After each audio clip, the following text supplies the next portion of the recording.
পবিত্র কোরআন শরীফের 11 নম্বর সূরা হুদের 111 নম্বর আয়াত থেকে সর্বশেষ আয়াত অর্থাৎ সূরা হুদের 123 নম্বর আয়াত পর্যন্ত আলোচনা করব। চলেন শুরু করি। সূরা হুদ আয়াত নম্বর 111। এখানে বলা হয়েছে, অবশ্যই তোমার প্রভু ওদের প্রত্যেককে তার কর্মফল পুরোপুরি দেবেন। সৃষ্টিকর্তা যেহেতু ন্যায় বিচারক, অবশ্যই তিনি কর্মফল পুরোপুরি দেবেন, বিন্দুমাত্র কার্পণ্য করবেন না, সে কথা বলা হয়েছে। অবশ্যই তোমার প্রভু ওদের প্রত্যেককে তার কর্মফল পুরোপুরি দেবেন, ওরা যা করে নিশ্চয়ই তিনি সে বিষয়ে সর্ববিশেষ অবহিত।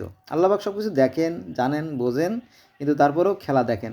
যেমন মা বাবারা ছোট্ট বাচ্চাদেরকে ছেড়ে দেয় মাঠে দিয়ে, তারা দূরে বসে বসে ইউটিউবে হাজার মা মা কী সুন্দর আমার বাচ্চা হাঁটা শিখছে, আমার বাচ্চা উপুড় হওয়া শিখছে, আমার বাচ্চা খেলাধুলা শিখছে, আমার বাচ্চা ফুটবলে লাথি মারা শিখছে। যেমন মা বাবার যেমন কথা বলে এবং তারা শিহরিত হয়, পুলকিত হয়, আনন্দিত হয়, ঠিক সৃষ্টিকর্তাও তেমনি যারা নেককার বান্দা তাদের দেখে তিনি দেখছো লোকটা কত কষ্ট করে, কত ইবাদত বন্দেগী করে, কত সৎভাবে জীবনযাপন করে, কত কষ্ট হয়, তারপরেও সে চুরি করে না, ডাকাতি করে না, এর জন্য আমি ভালো ফলাফল লাগছি।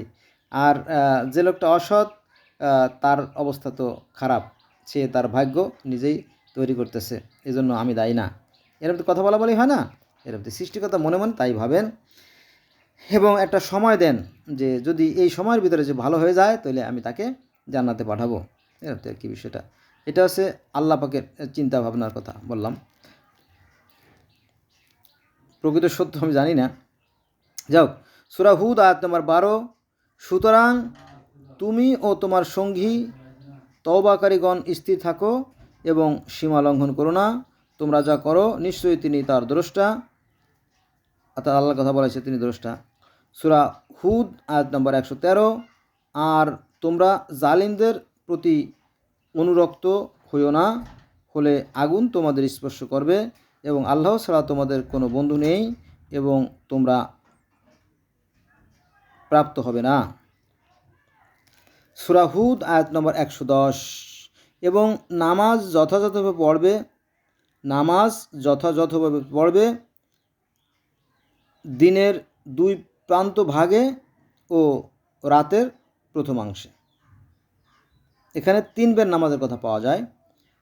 এবং নামাজ যথাযথভাবে পড়বে দিনের 2 প্রান্ত ভাগে ও রাতের প্রথমাংশে। সকালে একবার নামাজ, আর সন্ধ্যায় একবার নামাজ, আর ঘুমানোর আগে একবার নামাজ, যাতে সারা রাতটা ইবাদতের মধ্যেই গণ্য হয়ে যায়। সুন্দর না? তাহলে এটা যেহেতু নামাজ গুরুত্বপূর্ণ, তো একটু আবার আলোচনা করি। 3 বার চলে আসে নামাজের কথা। এবং নামাজ যথাযথভাবে পড়বে দিনের 2 প্রান্ত ও রাতের প্রথমাংশে। সৎকর্ম অবশ্যই অসৎকর্মকে দূরে ঠেলে দেয়, স্মরণকারীদের জন্য ইহা একটা উপদেশ। সূরা হুদ আয়াত নম্বর 115। তুমি ধৈর্য ধারণ করো, নিশ্চয়ই আল্লাহ পরোপকারীদের শ্রমফল নষ্ট করেন না। সূরা হুদ আয়াত নম্বর 116।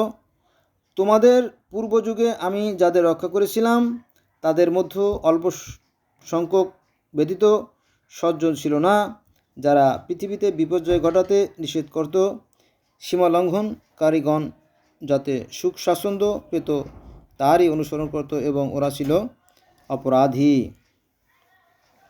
সূরা হুদ আয়াত নম্বর 117।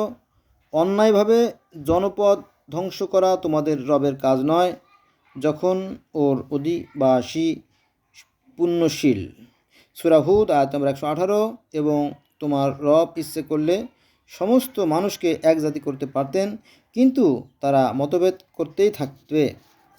সূরা হুদ আয়াত নম্বর 119। তবে রব যাদের দয়া করেন তারা নয়, এবং তিনি ওদের এজন্যই সৃষ্টি করেছেন। আমি জিন ও মানুষ উভয় দ্বারা জাহান্নাম পূর্ণ করবই, তোমার রবের এ কথা পূর্ণ হবেই। সূরা হুদ আয়াত নম্বর 120। রাসূলদের সকল বৃত্তান্ত যা কিছু আমি তোমার চিত্তকে দৃঢ় করি তোমার নিকট বর্ণনা করেছি, ইহাতে তোমার কাছে সত্য এসেছে এবং বিশ্বাসীদের জন্য এসেছে উপদেশ ও সাবধান বাণী। সূরা হুদ আয়াত নম্বর 121। তুমি অবিশ্বাসীদের বলো, তোমরা যেমন করছো করতে থাকো এবং আমরাও আমাদের কাজ করছি। সূরা হুদ আয়াত নম্বর 122। তোমরা প্রতীক্ষা করো, আমরাও প্রতীক্ষা করছি। সূরা হুদ আয়াত নম্বর 123। আকাশ ও পৃথিবীর অদৃশ্যের জ্ঞান আল্লাহরই ও তারই নিকট সমস্ত কিছুই প্রত্যান্বিত হবে। তাই তার উপাসনা করো এবং তার উপর নির্ভর করো। তোমাদের কৃতকর্ম সম্বন্ধে তোমাদের রব অবহিত নন, অর্থাৎ অজ্ঞাত নন। তিনি সব কিছুই জানেন এবং সব কিছু দেখেন। বোঝা গেছে বিষয়টা? তো বন্ধুরা, একটা গল্প বলি যাতে এই ভিডিওটা পরিপূর্ণতা পায়। ছোটোবেলার কথা, ক্লাস 8-এ যখন পড়ি, তখন আমাদের বাড়ি থেকে ট্রলারে অথবা নৌকোয় আমরা নির্দিষ্ট জায়গায় নেমে ঢাকা দিকে আসতাম। তো এই যে এখনকার যে বিশ্ব রোড, অর্থাৎ পদ্মা সেতু হয়ে যে বিশ্ব রোড গেছে গোপালগঞ্জের দিকে, এই রাস্তাটা তখন ছিল না, মাটি কাটা ছিল, স্তূপ আকারে মাটি ছিল। তো এই মাটির উপরে যারা গরিব মানুষ তারা বসবাস করত। তো খুব সকালবেলা বিশেষ প্রয়োজনে উপজেলায় গেলাম, নৌকায় করে, টাবুরের নৌকায় করে যাচ্ছিলাম।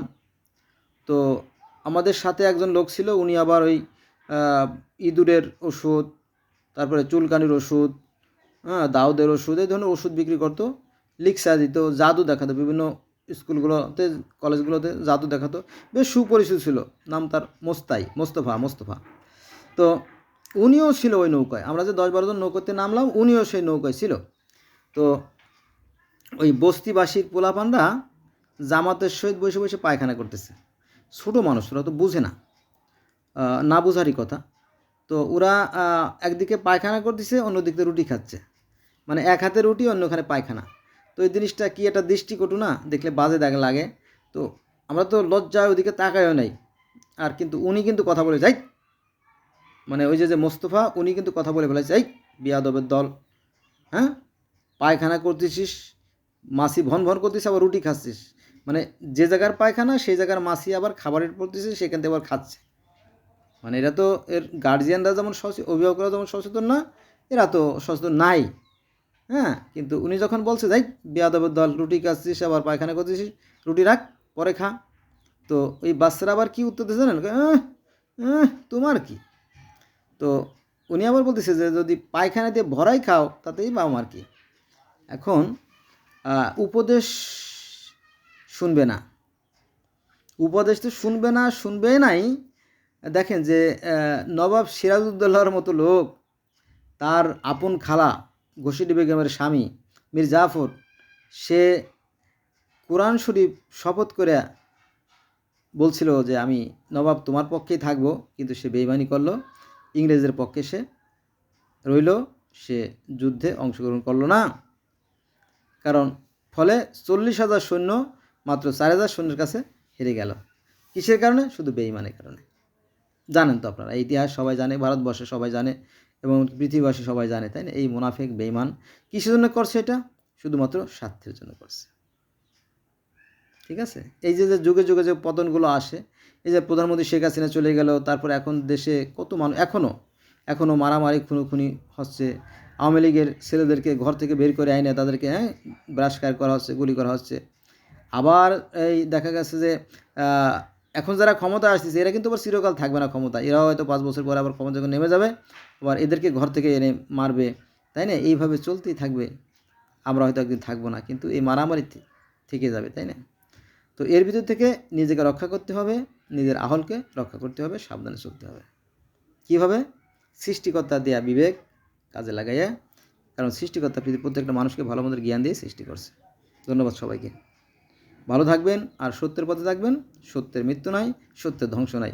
আর যদি অন্যায় করেন তাহলে কোনো শক্তি না আপনাকে সেই অন্যায় থেকে, ধ্বংস থেকে ফেরত করে।